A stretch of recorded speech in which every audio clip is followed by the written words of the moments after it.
Bueno, nos quedó poco tiempo. Realmente hacemos un repaso con algunos comentarios de lo más importante. Recordamos esta mañana el mundo arrancó con 3 millones casi 600 mil casos confirmados de coronavirus. Son 69 mil casos más que ayer a nivel mundial y un total de casi 250 mil muertos. Esto es 3 mil más que ayer. Hay 9 países que superan los 100 mil casos y en las próximas horas habrá 10, porque se sumará Irán a esta lista, que ya integra Brasil, que está en el lugar número 9.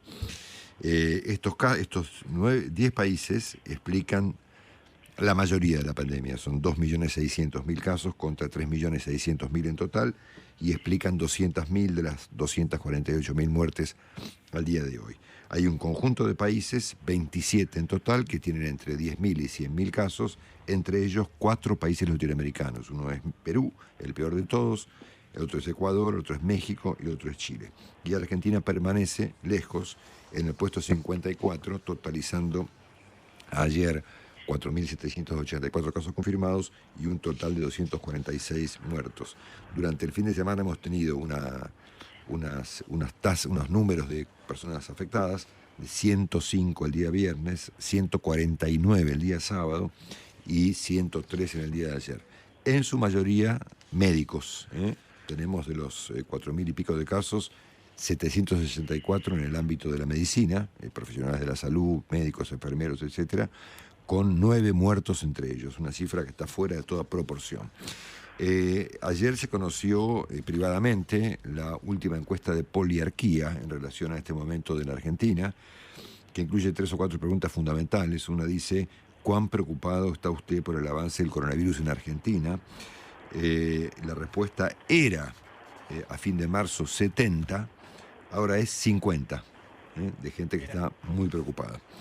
La otra pregunta importante es si el avance del coronavirus en el país está afectando mucho, bastante o poco o nada su situación económica personal. Mucho el 44, bastante el 33 y el 17 dice que nada. La imagen del presidente Fernández se mantiene muy alta, pero con alguna baja. Estaba a mitad de abril en 84 puntos de aprobación, ahora está en 77. Y la pregunta tal vez más importante de todas es la que dice si usted está bastante, poco, nada de acuerdo con la extensión de la cuarentena.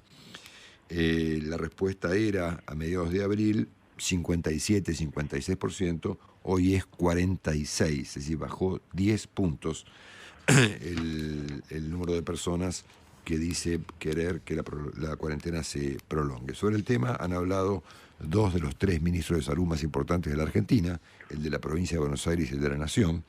Daniel Goyán, de la provincia, sugirió que hay gente que ya tiene que ir a trabajar, y el ministro González García habló ayer de que no podemos tener, obviamente, una cuarentena de carácter permanente. La cuarentena ya se ha anunciado una vez y prolongado 2 veces. Este fin de semana ocurrirá la siguiente prolongación o no. Va a depender, por supuesto, de pila de factores, entre ellos el factor R y estas cosas, pero ya La Nación de esta mañana sugiere que, como consecuencia del aumento de los casos a nivel metropolitano, esto es la ciudad y la provincia de Buenos Aires, la cuarentena se prolongaría. Yo no estoy viendo, como el doctor Rubinstein, esa enorme cantidad de casos nuevos, pero evidentemente la Argentina o no tiene un formato o tiene algún temor en buscar alguna manera de convivir con esto y empezar a intentar en algunos planos, por lo menos y bajo ciertas condiciones muy estrictas, volver a una cierta normalidad. Es obvio que la cuestión de la excarcelación de presos y lo que está pasando en las cárceles tiene mucho de político. También tiene una parte que no, porque es cierto que en gran parte del mundo está pasando lo mismo, con muchos contagios en Estados Unidos, por ejemplo, en las cárceles. Pero yo me acordaba de aquella cuestión del presidente Fernández, planteada no en uno, sino en 2 discursos en el Parlamento, cuando asumió y en marzo, respecto de, que bajo ningún punto de vista la política se va a meter con la justicia, bueno, todo eso no pasó, porque aquí hay unas cosas muy mezcladas entre la política y la justicia, de las que han dado cuenta este fin de semana varios informes, entre ellos el más importante, el de Gustavo Carabajal, que cuenta que esta historia empezó antes de la cuarentena, ¿no es cierto? Bueno, cosas raras en que pasan en la política. El titular del ENACOM tuvo que desmentir, el señor Claudio Ambrosini, a su número 2, a Gustavo López, y esto es un botón de muestra de muchas de las cosas que pasan dentro del gobierno, donde hay posturas encontradas dentro de los propios organismos, en este caso el famoso ENACOM, el que regula los medios, qué sé yo, porque el señor López, el número 2, había dicho que el gobierno pretendía controlar a los portales de Internet para evitar la fake news. Ambrosini lo tuvo que desmentir, pero evidentemente hay, y esto es una muestra de ello, posturas encontradas dentro del gobierno sobre muchos temas, entre ellos este que es muy delicado, ¿no? No es un momento apropiado para jorobar con la libertad de expresión, aún considerando que muchos portales publican cualquier cosa. Tampoco hay acuerdos respecto de cómo va a funcionar el Senado y la Cámara de Diputados. Entiendo que la señora Kirchner no acordó finalmente nada con nadie, como era de esperar, por supuesto, y que ella pretende conducir una audiencia de la Cámara de Senadores, una asamblea, ella sola en el recinto. Un fenómeno extraordinario, ¿no es cierto? Un fenómeno extraordinario, ¿no es cierto? Bueno, muy bien. Y por supuesto, este dato da cuenta del nivel de desconexión que tiene a veces la política con la realidad, siendo que hay 100 y pico de trabajadores del Parlamento que van a tener un aumento salarial, un plus salarial, por cumplir con sus obligaciones, ¿no? Pobres. En un episodio completamente incomprensible, ¿no es cierto?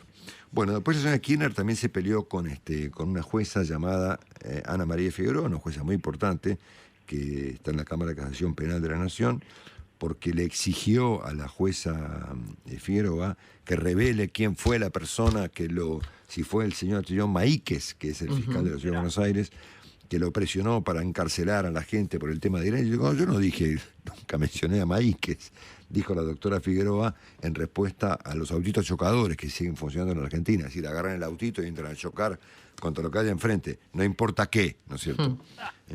Claro, es el formato de siempre, digamos, ¿no? A ver, la señora Kirchner se dio cuenta que la Argentina está atravesando una situación muy complicada con independencia de lo que le pasa a ella con sus problemas judiciales. Porque parece que lo único que le importa es eso, ¿no? Parece. Bueno, dicho sea de paso, me llamó la atención, ya la mencionamos con Willy, la frase del ministro Guzmán, no estamos pidiendo... la frase del... ahorrar en pesos. De que estamos buscando formas para ahorrar en pesos, ¿no es cierto? Lo cual me parece genial, ¿no es cierto? Pero bueno, habría que... Pasa que el ministro Guzmán es nuevo en la Argentina, ¿no? Claro. Entonces, tiempo que... Claro. Me parece que alguno de ustedes podría explicarle lo que significa vivir en un país que tiene una tasa de inflación del 50%, donde la gente ve fulminados ahorros todo el tiempo. Bueno, se confirmó que el gobierno va a pagar los 10.000 pesos en mayo, correspondientes a esta ayuda que que está dando la ANSES para sectores más complicados, y también que el desplome Son de las 3 ventas... días de laburo, Marcelo. 3 días de laburo de los empleados parlamentarios, 10.000 pesos. Muy bien, sí, el plus, son 3 días. Sí, Qué bárbaro. Espectacular, sí. Bueno, muy fuerte la caída de las ventas en muchos sectores, en muchos casos del orden del 80%, es un dato muy importante, y recordamos, creo que no tuvimos tiempo de hablar con Juan Dilo, ¿no? Y lo haremos mañana, que a partir de hoy 15 países europeos comienzan paulatinamente a desconfinarse, desde acá hasta el 4 de mayo, quedan Francia para el día 11 de mayo y Gran Bretaña para cuando Boris Johnson lo determine. También comienzan a desconfinarse 30 estados norteamericanos. A mí me pareció que un dato muy importante del nivel de locura que hay en el mundo es lo que pasó en Michigan, ¿no? Cuando un grupo de forajidos armados con fusiles entraron al Parlamento del estado de Michigan a exigir a la gobernadora que termine con la cuarentena, ¿no? Cosa que por supuesto no ocurrió, la gobernadora siguió adelante porque está muy complicado el estado de Michigan, pero las leyes autorizan a las personas en Michigan a andar con armas en el Parlamento, siempre y cuando estén debidamente exhibidas. Claro. ¿No? Sí, por ejemplo, si te van apuntando. Por ejemplo, claro. Sería un caso donde está... A ver, Sobre el asunto, el diario El País de Madrid escribió un editorial muy importante llamado Asalto en Michigan, cómo Donald Trump está erosionando el entramado institucional de Estados Unidos. Es un tema muy, pero muy complicado. Y en Brasil está pasando lo mismo. Son los dos países donde estamos viendo que se entremezcla más la política con la pandemia, porque, a ver, Brasil está complicado. Manaus tiene en este momento la tasa de contagio más alta del mundo, que es 2.8. La tasa de contagio más alta del mundo está ocurriendo en Manaus, en Brasil. Brasil ya entró, digamos, en la lista de los 10 países más afectados del mundo, mientras el presidente de Brasil se pelea primero con el gobernador de San Pablo, con el señor João Doria, con quien tiene una controversia significativa, también con su ex ministro Sergio Moro, que terminó Moro declarando ante la policía este fin de semana contra Bolsonaro, acusándolo de haber obstruido la justicia, de haberse metido a intentar que la policía haga espionaje interno. Y al mismo tiempo ayer volvió a exhibir un planteo de carácter militar para contraponerse al Congreso y a la Corte Suprema de su país. Quiere decir que la locura se está expandiendo por el mundo. También está Venezuela en esta lista de locura, porque ayer Maduro anunció haber abortado una imaginaria invasión marítima que estaba ocurriendo en Venezuela. Por Dios. Los estaban atacando por el mar, ¿no es cierto? Y efectivamente la Armada venezolana logró que esta gente, no sé, deponga su eventual invasión, ¿no es cierto? Dios. Ay. La noticia más interesante de todas, y con esto cerramos, es la que dice que un hospital británico, el Queen Elizabeth Hospital Foundation Trust, ha encontrado que la deficiencia de vitamina D es muy importante en el avance del coronavirus, incluso en los casos de muertes. Y la vitamina D se obtiene tomando un poco de sol. Bueno, finalmente, ayer Eduardo Fidanza escribió un artículo muy genial en el diario Perfil. Yo había usado la palabra medicocracia, él utilizó la palabra un poco más sofisticada, infectocracia, ¿no es cierto? Hablando del papel que tiene la infectología hoy en el manejo de los gobiernos. Yo les pediría, si son tan amables, a infectólogos, virólogos, epidemiólogos, académicos y demás, que traten de ponerse de acuerdo para no enloquecernos. Porque un conjunto de médicos suizos postularon que los niños deben abrazar a sus abuelos, ¿no es cierto? Y que eso le hace bien a los dos, a los niños de 10 años y a los abuelos mayores. ¿En qué quedamos, señores? ¿Nos abrazamos o no nos abrazamos? Bueno, a ver, Marcelo? muy confuso el comportamiento que tenemos que tener los habitantes de la Tierra en este contexto.